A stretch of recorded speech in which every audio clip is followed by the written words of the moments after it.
Today's project, getting rid of that charger because it is malfunctioning. Always helpful to take a picture before and after, and those two come up the back into there. Here's my replacement, my 120, my 12 volt.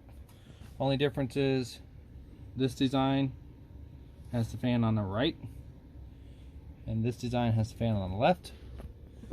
Both sides have very poor airflow, so they're both the same. Should not make a difference. The trays look very similar, if not yeah, similar. That one's got an extra hole.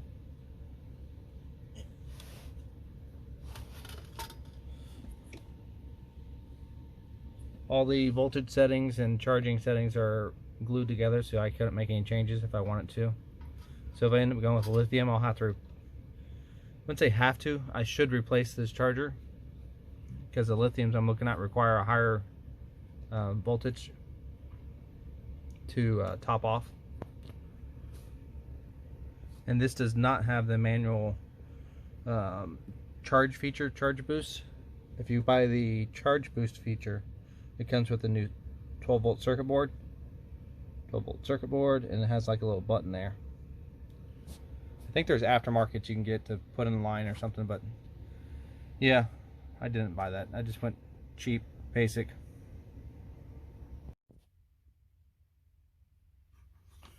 Alright, 120 is disconnected. Power's off, but why not? I'll turn the breaker off too, even though it's not plugged in and the generator's off. I disconnect the battery disconnect. Start to pull that one out. I'm trying to figure out how to get this out because I don't think I can get those wires out of there and back in. There is a little plastic clip. I think that's the only thing holding it in. So I'm going to push that down once I get this other wire loose and see if I can pull that out and twist it. Alright, I went ahead and disconnected the battery positive just to make sure, be safe. I also disconnected pulled out the two fuses for the reverse polarity. Got these two out. The plastic clip, it didn't bend, it just broke right away. But now I can feed those two wires down. You see where the plastic clip broke.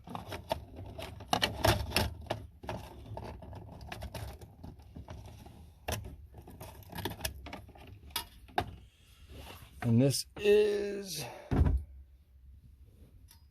gone. All right. Plastic clip. Back to feeding this one through. Went ahead and pre-bent these. Kind of mirror those because they come in the back, then bend down and in. I do like the little clamps that they put on the end already, so that's kind of neat.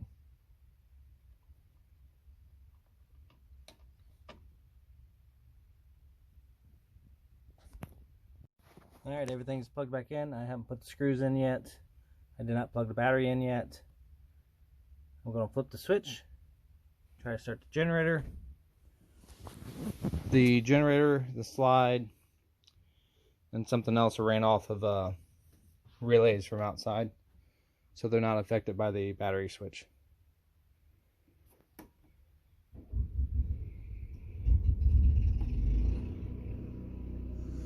So if we have power, which we don't because I didn't flip the breaker. Let's flip that one on. Give it some power.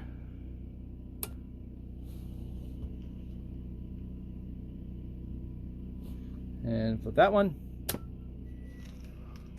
We have 12 volt. And so, just so you know, as long as you have a charger, the way it's designed is it runs off the charger and it falls back to the battery. I have the battery disconnected because that's the power that goes, or the battery comes from. the power, or the wire goes to and from the battery. Anyway, you get the idea, right? If the battery's disconnected and this is still running, you still have 12 volts to that DC panel, and all those fuses will work, which means that light works, the water pump works, the heater works,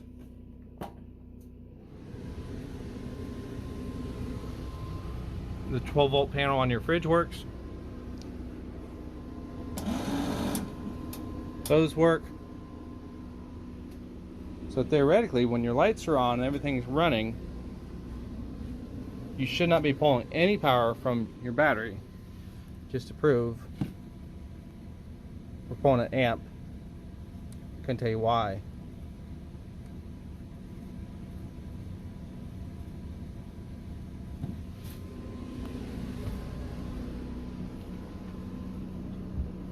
Because the battery disconnect is off. Unless it's pulling. The relay that connects the house and chassis batteries is ran off of the battery directly.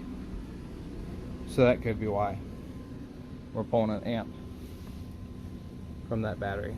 Anyway, I'll go ahead and continue to hook this up, and just to prove the fact, when I shut off this, that'll shut off and that'll shut off.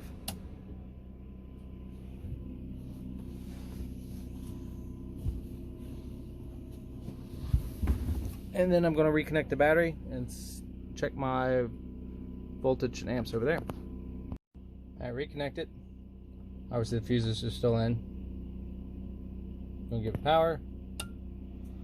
Lights came on. We're getting 13.5 volts. I shut it off. Since the battery disconnect is off, I have no power. So I'm gonna go turn that on.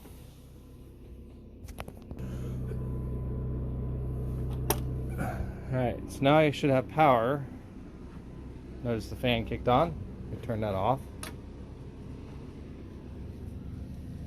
I'm pulling 8 amps. Actually, let me just leave that on.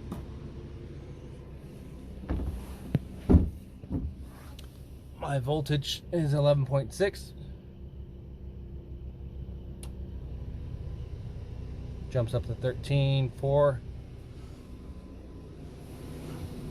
And let's see what we're charging at.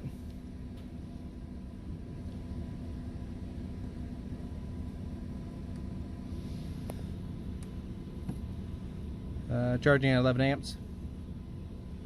And yes, my battery amp hour is correct. My batteries are shot.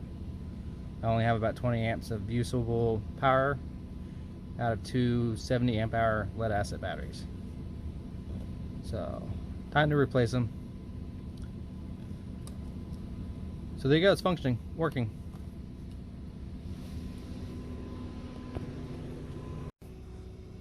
See, the fan is going. Not that loud. Heat sink is cold, but keep in mind I'm only pulling 20 amps because I'm running the furnace fan at 6 to 8 amps and charging the batteries at about 10 amps.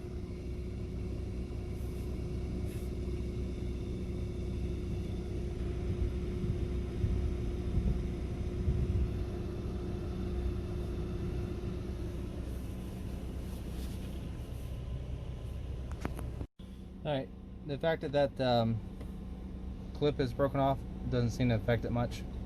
Those 4 wires pretty much keep it exactly where it's going to stay. It is going to bounce around some. I'll survive, but it's working. The fan did end up kicking on more. I should say faster.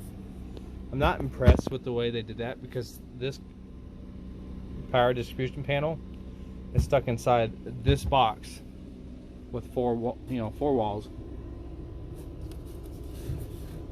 I do feel air coming through here.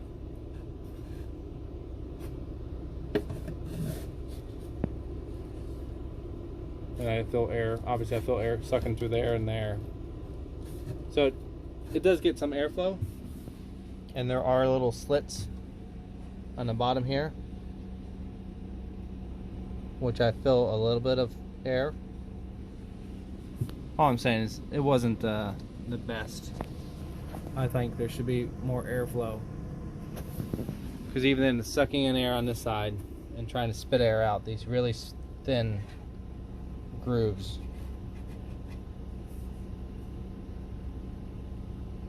for heat dissipation.